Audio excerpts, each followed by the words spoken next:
Are you fucking kidding me?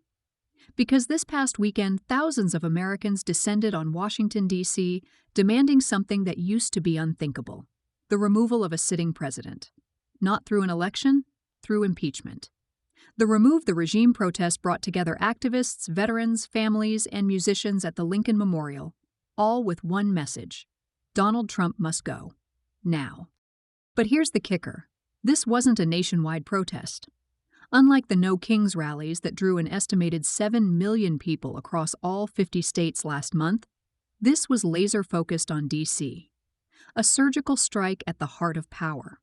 And while the White House dismissed it as left-wing dark money, the people who showed up tell a very different story. So buckle up, because today we're breaking down what happened, who was there, what they're demanding, and why this might be just the beginning of something bigger. Let's start with the facts. Remove the Regime wasn't just a Saturday march.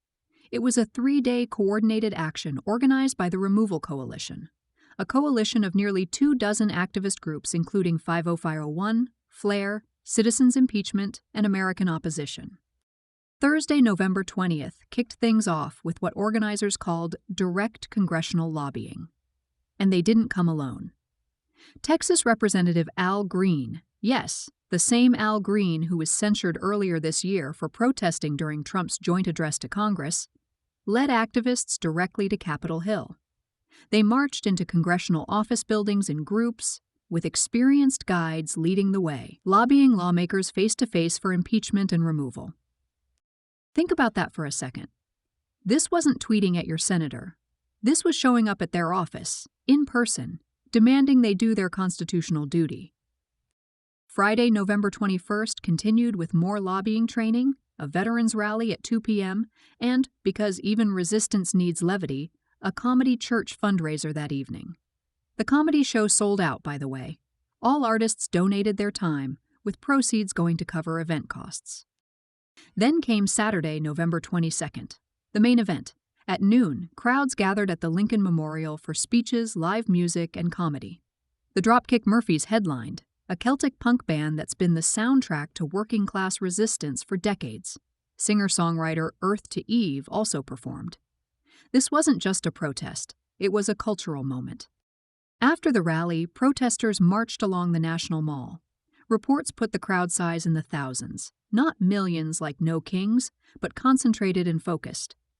One rally volunteer, Victoria Beret, told reporters this wasn't just about coming together. It was about taking action from here. Quote, "We have a clear end goal and we're working every week, every day to get him out." Now the White House response? Predictable. Spokesperson Liz Houston dismissed the protests as funded by left-wing dark money, asserting that demonstrations can't undo election results. Classic deflection. But here's what they're missing. This isn't about overturning an election. It's about holding a president accountable for what organizers call constitutional violations and actual treason. And while D.C. was the epicenter, solidarity rallies popped up in Charleston, South Carolina, and Fairmont, West Virginia. In Fairmont, about 35 people gathered, many of them veterans, standing in unity with the movement. In Charleston, dozens marched from the South Carolina Aquarium through downtown, facing their own battle with the city's controversial First Amendment ordinance. But we'll get to that drama in a bit. So what exactly are these protesters demanding? It's not vague, it's not symbolic. The Removal Coalition has 3 specific demands.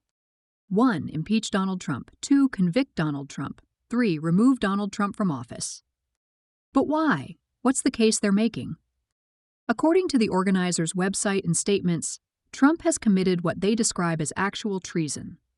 They specifically point to comments from Trump and Secretary of Defense Pete Hegseth about executing a war from within the United States.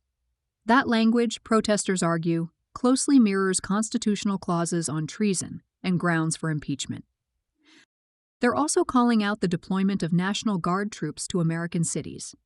Under the pretense of crime reduction, Trump deployed troops to Portland, Los Angeles, Memphis, Washington, D.C., and Chicago, all Democrat-run cities. Organizers call this an unlawful overreach of presidential power and politically motivated intimidation. Here's the thing.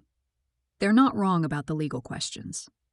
On Thursday, November 21st, literally the day before the main protest, a federal judge ruled that the National Guard deployment in D.C. is unlawful. This followed a similar ruling from a Tennessee state judge. So when protesters say this is about constitutional violations, they're citing actual court rulings. Beyond Trump himself, the movement is demanding an end to what they call the sabotage of American democracy. They're calling out elected officials for what they view as complicity, for not acting, for not honoring their oaths, for tolerating behavior they believe is fundamentally anti-democratic. One participant in Charleston who volunteers with CHS Hotline, an immigrant rights group that monitors ICE activity, explained why he was there. He said, "I'm out here today so that I can speak for my people that can't come out here. I'm an American citizen. My parents are not. My family is not." That's the human element here.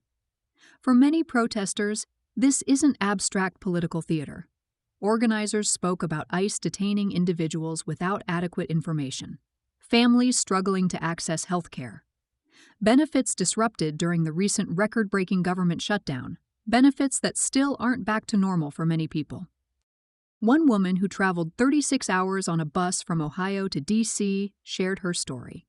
Her husband is a disabled veteran. Their family of 6 relies on SNAP benefits to make ends meet. When those benefits were disrupted during the shutdown, their lives were thrown into chaos.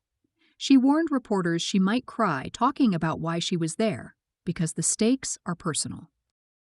This is what the White House doesn't want to talk about when they dismiss protests as dark money operations. These are real people with real stakes in what happens next.